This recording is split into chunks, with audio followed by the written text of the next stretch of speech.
conviertes en gigante. Me has llevado por corrientes de agua que van a tus redes,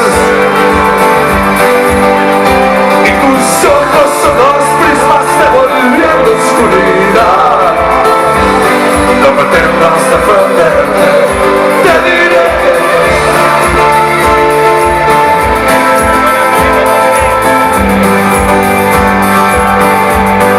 me quiero evaporar, sí, entre la gente.